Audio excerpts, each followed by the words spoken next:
The crowd roared as names echoed through the auditorium. One by one, graduates rose to thunderous applause. Camera flashes lit up the air, parents stood proudly on chairs, and every cheer seemed to shake the walls. But in the very back corner, hidden in the shadow of the stage lights, sat a girl who didn't cheer, didn't wave, didn't smile. Her cap sat perfectly straight, her gown pressed and neat. Yet her hands trembled faintly as they rested on the cold wheels of her chair. She was alone. And it wasn't just the kind of alone where no one sits beside you. It was the kind of alone that leaves you hollow inside, the kind where every laugh and hug around you feels like a reminder of what you don't have. The seat beside her was empty. The one that was supposed to be filled. Because her father, the most powerful CEO in the city, the man who never missed a deal but always missed her, wasn't there. When Emily Carter heard the next name called, her throat tightened. She watched another graduate leap into their parents' arms. For just a moment, she let herself imagine it, her father's voice shouting her name, his arms lifting her like he used to before the accident. But the image shattered like glass in her chest. Her eyes stung. She lowered her head quickly, praying no one would see the tears. That's when a little girl's voice whispered from the crowd. "Daddy, why is that girl all by herself?" And in that instant, everything changed. The stranger who noticed. Daniel Brooks, a single father in his late 30s, turned to follow his daughter's gaze. 6-year-old Lily was perched beside him, swinging her tiny legs, innocence glowing in her big brown eyes. Daniel's heart tightened as he saw what she saw, a girl in a wheelchair, sitting alone, her loneliness written in the way she avoided everyone's eyes. "Doesn't she have anyone?" Lily whispered again. Daniel hesitated. The truth was, he didn't know. But he recognized the look. He had seen it before. On his daughter's face after her mother walked out, on his own reflection in the mirror during those long nights when he wondered if he was enough. He couldn't explain all that to Lily. Instead, he squeezed her hand gently. "No one should sit alone on a day like this," he murmured. And before he could second-guess himself, he stood. Emily's world. Emily Carter had learned to hide her pain well. Ever since the accident 2 years ago, a car crash that stole her ability to walk, she had become an expert at pretending. Pretending she wasn't angry, pretending she wasn't hurt, pretending her father's broken promises didn't tear her apart inside. "Next quarter, sweetheart," he'd always say when she asked him to attend a therapy session or a school event. "I promise." But quarters turned into years, and boardrooms always came before birthdays. Her mother had passed away when she was 10, leaving only her father to cling to. But the older she grew, the more she realized she didn't really have him at all. And now here she was, on the biggest day of her young life, surrounded by families bursting with pride, while her father was probably closing another deal in some glass tower. She told herself she didn't care.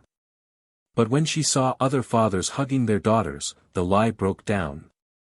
The walkover Emily noticed the man when he began making his way down the aisle. He wasn't dressed like the other parents in expensive suits.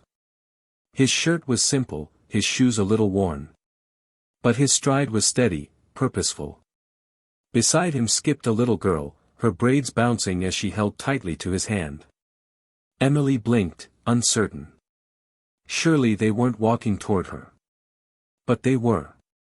"Hi," the man said softly, stopping in front of her. His voice carried no pity, only warmth. "I couldn't help noticing you were sitting alone. Mind if we join you?" Emily froze. Strangers rarely approached her.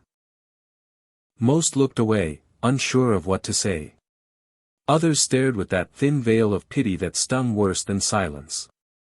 But this man, he was different. Sure," she said quietly. He smiled, guiding his daughter into the empty chair. "I'm Daniel, and this is Lily." The little girl beamed.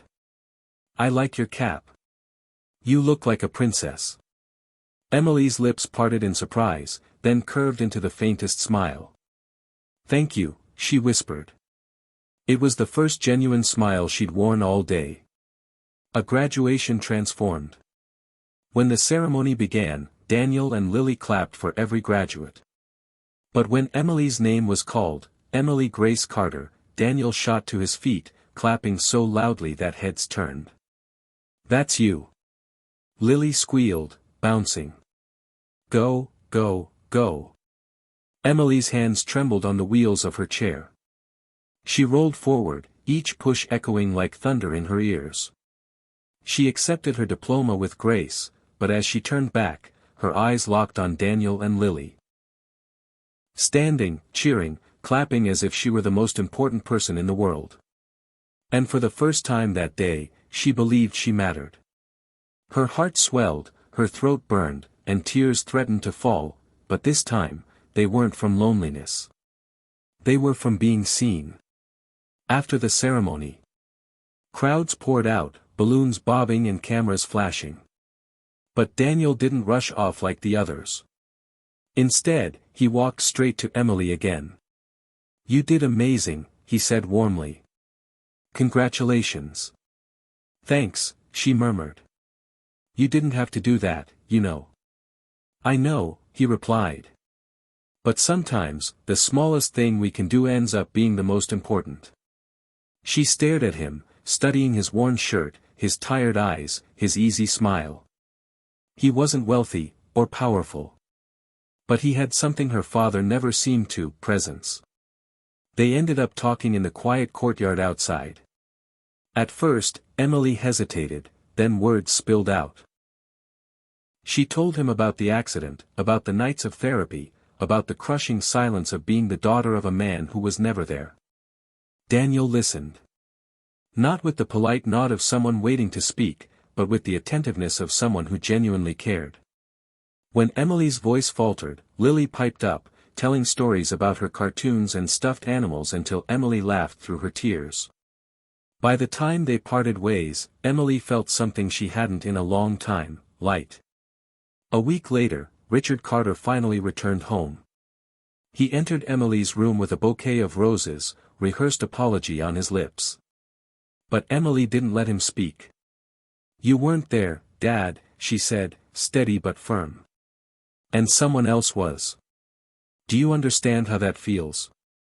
Richard froze. For the first time, he saw the truth in her eyes, the years of neglect, the broken promises, the ache of a girl who only ever wanted him to show up. His empire suddenly felt like ashes. What good was building an empire if he lost the only person who mattered? It wasn't easy. Men like Richard didn't change overnight. But he began to show up, not perfectly, not always, but present. Therapy sessions, dinners, walks in the park. Step by step, he learned to be a father again. And quietly, Emily stayed in touch with Daniel and Lily. Each time their paths crossed, the bond grew deeper. Daniel's kindness had filled a space her father's wealth never could. Years later, when Emily looked back at her graduation, she remembered the loneliness, the empty seat beside her. But she also remembered something greater. A man who noticed when no one else did. A little girl whose innocent question cracked open the silence. A single dad who chose to walk over instead of walking past. That day, everything changed. Sometimes the greatest impact doesn't come from wealth, power, or grand gestures. It comes from presence. From showing up. From one small act of kindness that tells someone, you're not invisible. Because in the end, it isn't titles or riches people remember. It's who stood beside them when they needed it most.